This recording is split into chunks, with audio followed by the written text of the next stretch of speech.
Hey, my name's Anna.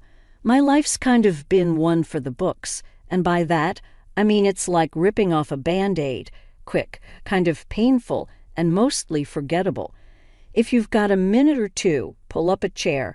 I've got a saga that'll make you thankful for your crazy relatives. Let's start with my so-called family picture. A quaint little house with a white picket fence, backyard BBQs, and a family dog named Buster who's missing a few patches of fur. That's where the Norman Rockwell painting ends. Inside that picture-perfect home was my big sister Rachel, basically the queen bee. Then there's me. I guess I was like the worker bee, just buzzing around doing my thing, barely noticed. I got to hand it to Rachel, though. She knew how to play the game. Blonde, a smile that could light up a dive bar, and a way with words that made our folks melt like a popsicle in July. She snagged everything growing up. A shiny new bike, the last slice of pizza, even the big fuzzy sweater I was eyeing for Christmas. You guessed it, Rachel's. And when she turned on the char, it was game over. Mom, Dad, can I please get that dress for prom? She'd bat her eyes and they fell for it every time. Me, though, I'd get the leftovers and the hand-me-downs. But don't get me wrong, I wasn't exactly Oliver Twist or anything. Got clothes on my back, a roof over my head, but let's just say life wasn't handing me any silver spoons. Now, my folks, Dad worked the kind of job where he came home with grease under his nails and a tired smile. Mom, she was a wizard with a spatula and a knack for sniffing out BS, unless it came from Rachel. When Rachel got into that fancy-pants college with the big lawns and the ivy-covered walls, it was like Christmas came early and stayed late. Mom and Dad threw a party that could wake the dead, but by the time I was ready to start thinking about my own future, the parade had long passed. Suddenly it was all money's tight, Anna, and real life's about making sacrifices, you know. I remember them breaking the news, sitting at the kitchen table that had a wobbly leg. Dad was scratching the back of his neck, a sure sign he wasn't keen on the conversation. Anna, we've been crunching the numbers, and it's just not looking good, he said. You gotta be realistic, Anna. Mom piped in, stirring her coffee, even though it didn't need any. College ain't cheap. Maybe it's time you think about getting a job, help out a bit. The way they danced around it, you'd think they were telling me Buster ran off to join the circus, rather than just saying straight that my dreams were too expensive. So there I was, not even 18, and slapped with the reality that school was a no-go. I wasn't about to roll over and let dreams die, My plan was as plain as it could be. Work my fingers to the bone, save every penny, and get myself into that courtroom someday with Esquire tagged to the end of my name. The jobs I had weren't glamorous by any stretch. By day, I was slinging coffee and dodging pastry crumbs. By night, I was up to my elbows in suds, washing dishes at a diner that had seen better days. You've got to be the hardest working person I know, Anna, Emily said one night in our dingy little kitchen. She was a freelance graphic designer with a laugh that could light up the whole block. Yeah, agreed, Trish, who was stringing her bass guitar, getting ready for a gig with her band. If there's anyone who can pull this off, it's you. Their words were like a pat on the back, a cheer from the sidelines that kept my feet moving. Everything was on track, maybe a bit behind schedule, but what's life without a few delays, right? Then just like that, it all came crashing down. I woke up one morning with what I thought was a killer flu. Turns out it was way more serious. Long story short, I landed in the hospital with a stack of medical bills that looked like the Encyclopedia Britannica.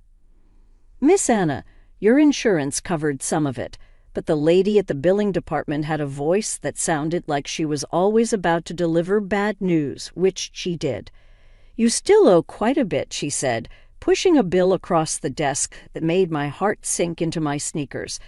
There went my college fund, swallowed up by numbers and decimal points I could barely comprehend. I tried to plead my case, get a payment plan or something. "Look, I got nothing," I told her, every part of me wanting to crawl into a hole and give up. "It's not personal, Honorable, it's just the system," she replied.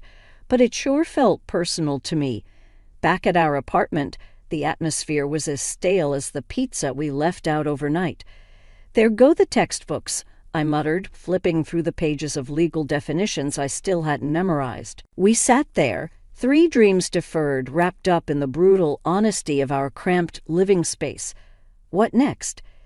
Trish asked after a silence that overstayed its welcome. I didn't have an answer, just a bunch of question marks dancing around my head. I was back to square one, but somehow it felt like I was even further behind than when I started. "Start over," I finally said. "What else can I do? I'm not cut out for giving up." It sounded good, but even I heard the quiver in my voice. Both of them nodded, but there was no hiding the worry lines etched deep into the moment. "Yeah, I understand," I whispered into the phone, the words bitter as they left my mouth. Mom didn't see me swallow the lump in my throat or the way my hand shook. "You're tough, Anna. You'll figure it out." That's what Dad offered up before he handed the phone back to Mom. The bus stop bench was hard against my back. I sat there, figuring out my next move, while people with places to be rushed past me. Rachel, with her new baby and her picture-perfect life, didn't even come to the phone. Probably didn't want to catch my bad luck through the receiver. Family, right?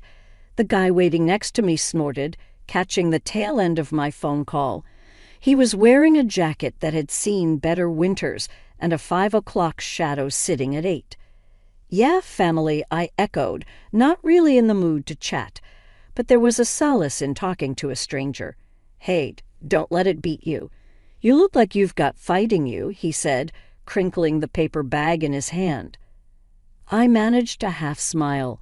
"Got any tips for sleeping on one of these seats?" I joked, but the humor didn't quite reach my eyes. He looked over, squinting as if he was sizing up the bench. "Buses run all night. Ride 'em end to end. Safer than a bench."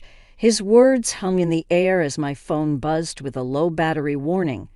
Great, add that to the list of today's hits. The bus hissed as it came to a stop in front of us, its doors yawning open, inviting us to go wherever it might take us. The guy got on the bus, finding a seat among the tired faces of nighttime commuters. I stayed back, bus fare tight in my fist, not ready to commit to just riding around in circles yet. I pulled my suitcase and started walking, the wheels drumming a lonely beat on the sidewalk. The street lights flickered overhead, and in their stuttering light, I made a silent vow. This isn't how my story ends. Holding on to that thought, I walked through the night. Every step was a defiance, every breath a promise that I would claw my way out of this hole. "Come on over, kid." Aunt Marlene's voice came through the other end, like it was pulling me out of quicksand. I never thought I'd be so happy to hear that raspy tone of hers. When I got to her place, she didn't waste time on pleasantries or useless small talk. "You look like hell," was her greeting as she ushered me in, her hand firm on my back. I spent the first few days in her guest room, trying to piece myself back together. She didn't press me for details. She wasn't the type for cozy heart-to-hearts, but I could tell she was waiting for me to start talking. Finally, as we sat at her cluttered kitchen table, flanked by plants that seemed as tough as she was, Aunt Marlene sat down her mug and looked at me with those piercing eyes. "What do you want, Anna? Really want?" It made me nervous, like I was on one of those makeover shows and this was the big reveal. But I was too tired to beat around the bush. "I want to be a lawyer, Aunt Marlene." My voice carried an edge of desperation I could no longer hide.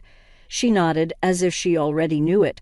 "If that's the case," she started, tapping her fingers on the table, the clinking sound mingling with the tick-tock of the wall clock, "I'll pay for your education." My heart jolted like it got hit by a punch of hope. "You serious as a heart attack?"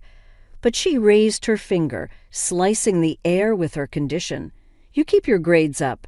No slacking." Her words were stern, yet there was a spark in her eyes telling me she believed in me. Really? I couldn't help the grin that broke through. Now, none of that mushy stuff, she grumbled, but she patted my back before shooing me off. And you're going to work for me part-time. I need more help around here than I care to admit. What kind of work? I was eager, ready to do just about anything. The kind that needs doing, she replied vaguely with a dismissive wave of her hand. We'll start with that jungle you call a hairdo and move on to the yard work tomorrow. I laughed. It was a hearty, genuine sound I hadn't heard from myself in a while. Deal. Don't think I'm just being nice, Aunt Marlene warned.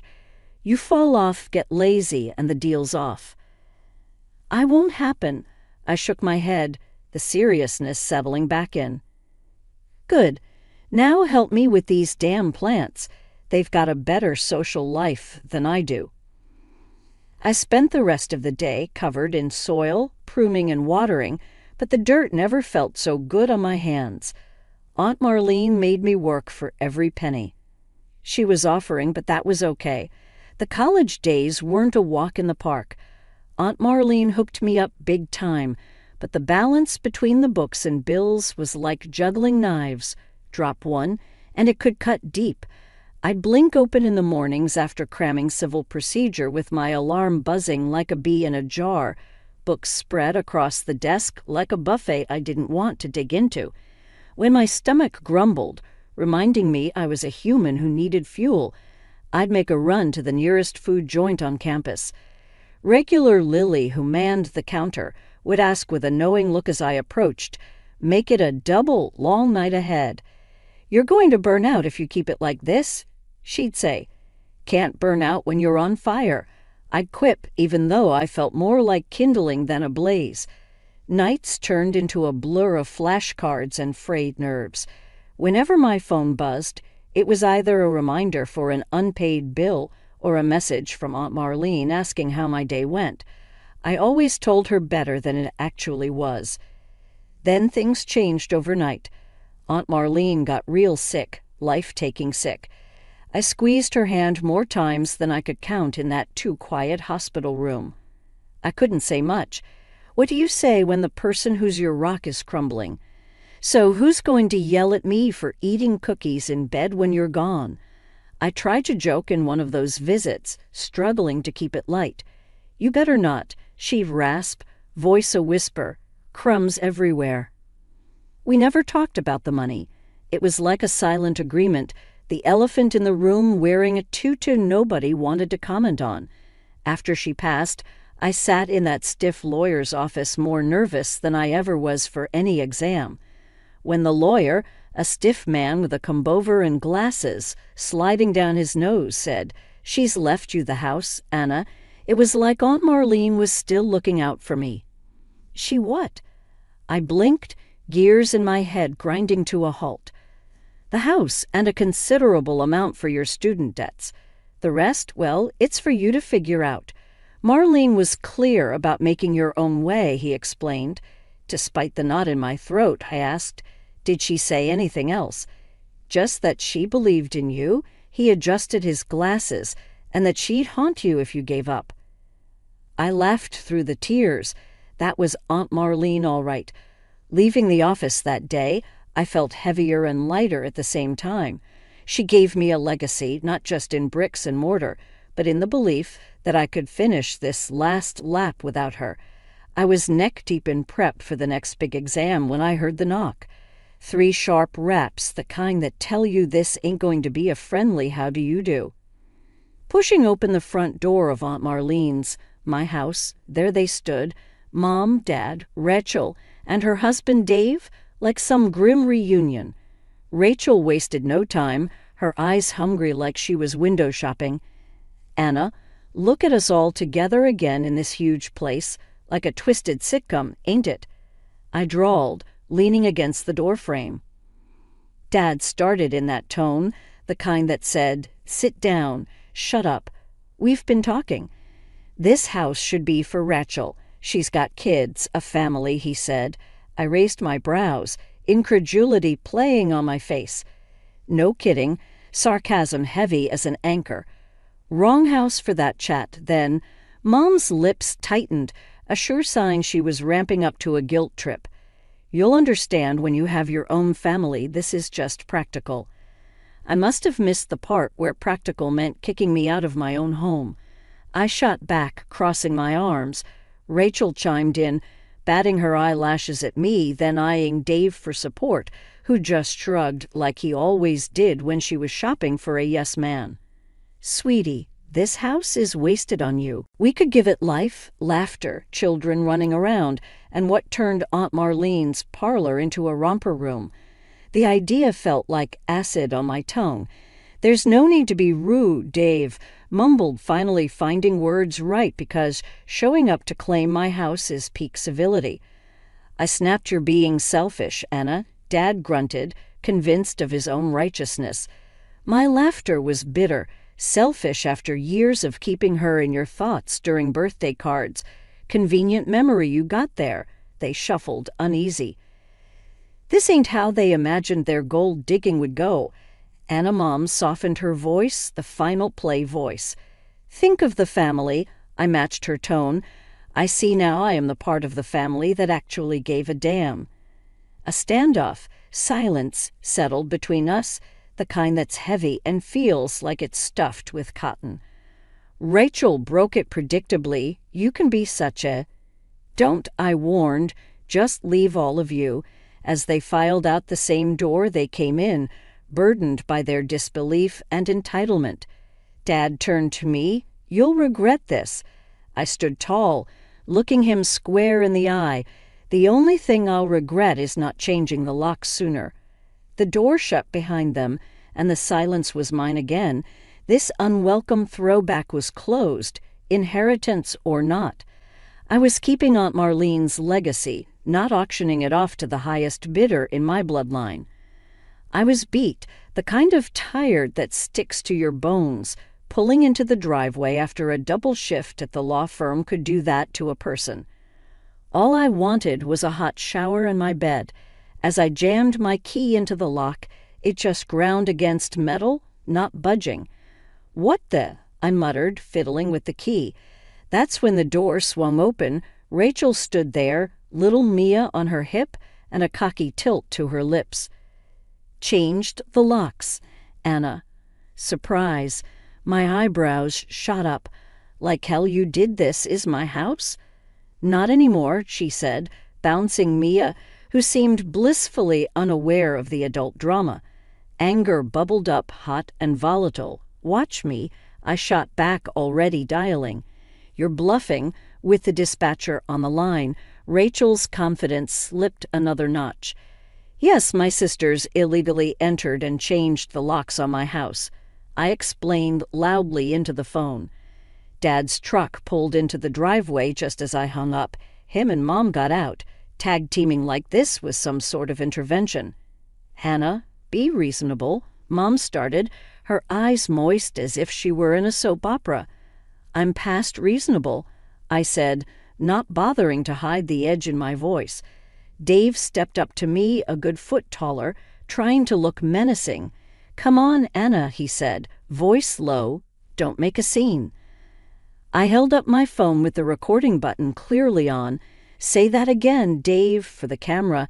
His face turned the color of sour milk. Sirens cut through the heavy air as a cop car pulled into view. They stepped out, all stern looks and business.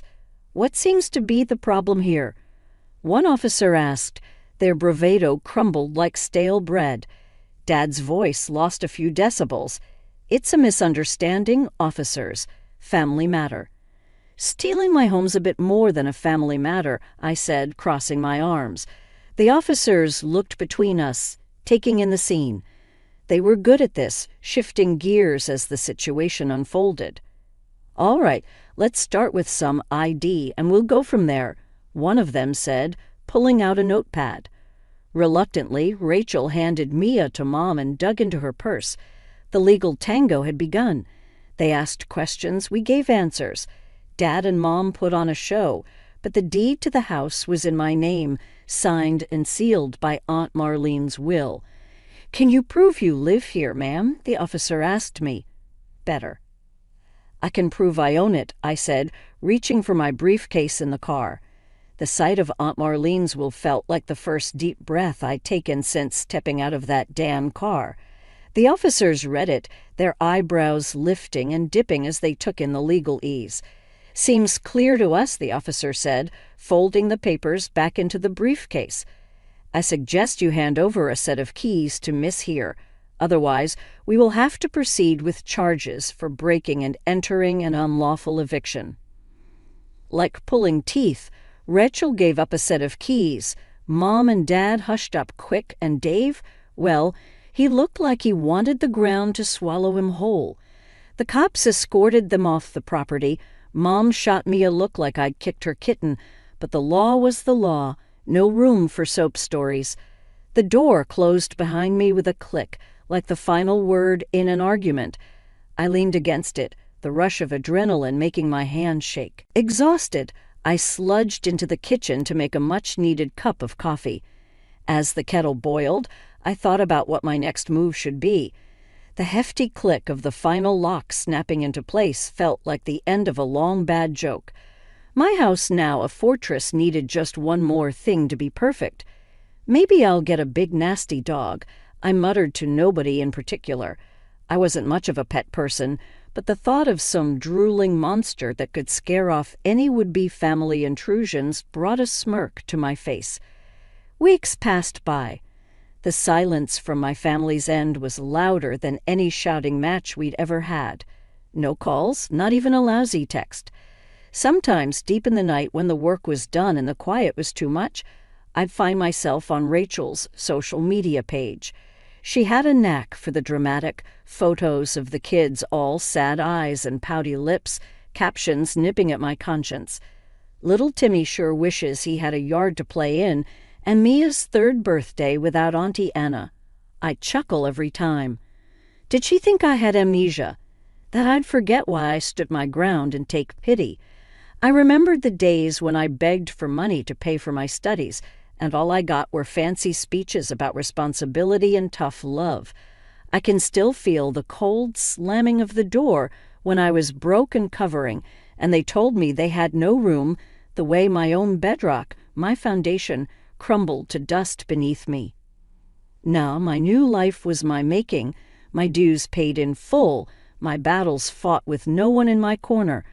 No amount of puppy-eyed pictures would change the history they wished I'd forget. I thought about posting a reply once, something snappy and a bit mean, but why bother? I had work to catch up on, a stack of files on my table that didn't give a damn about family feuds.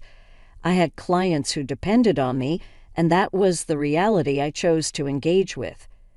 Sometimes, late into the evening, I'd pour myself some bourbon neat and sit in my backyard, the backyard they wanted to take from me, and I'd savor the quiet. I'd think about that guard dog again, a big one with a bark that would make my folks think twice before stepping onto the porch. Maybe a Rottweiler or a Mastiff, something with bite. My phone stayed quiet, a dead limb I'd long since learned to function without.